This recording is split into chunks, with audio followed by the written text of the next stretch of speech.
Facebook ইউটিউবে শান্তিপুরের বামাকালীর নাচ খুব ভাইরাল হয়েছে। কিন্তু আজকে আমি আপনাদের বলবো এই বামাকালী আসলে কে, কিভাবে তার পুজোটা শুরু হয়েছিল। তাহলে শুনুন, বামাকালী অর্থাৎ কিনা যে কালীর বাঁ পা শিবের বুকের ওপর থাকে। আমরা সাধারণত যে কালীর পুজো করে থাকি তার কিন্তু দক্ষিণ পা থাকে শিবের বুকের ওপর।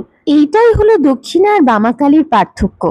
এখন বিষয় হলো, এই মায়ের পুজো শুরু হয়েছিল স্বাধীনতার আগে।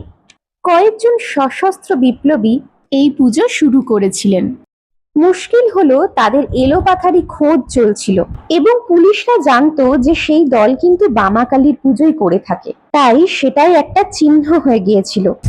যেখানেই শান্তিপুরে বামাকালীর পুজো হবে সেটা যে তাদেরই পুজো সেটা কিন্তু পুলিশ জানতো। পুলিশের হাত থেকে বাঁচবার জন্য তারা তখন তাদের পুরনো স্থান পরিবর্তন করে নিকটেই আরেকটা জায়গায় এই পুজো শুরু করে। কিন্তু এবার আর তারা বামার পুজো করতে পারে না, তারা দক্ষিণাকালীরই পুজো করে, অর্থাৎ কিনা দক্ষিণ পা শিবের বুকের ওপর। এবং সেটা বর্তমানে বাংলা কালীর পুজো বলেই শান্তিপুর চেনে। আপনারা এতক্ষণ যে মাকে দেখলেন তিনি বামা, আর এবার যাকে দেখবেন তিনি হলেন বাংলা কালী। এখন বিষয় হলো, এরপরেই স্বাধীনতা এসে যায়, তাই বামাকালীর পুজো করতে আর কোনো অসুবিধা থাকে না। বামাকালীর পুজো আবার ফেরত আনার কথা বলা হয়, ফেরত আসেও, কিন্তু বাংলা কালীর পুজো আর বন্ধ করা হয় না।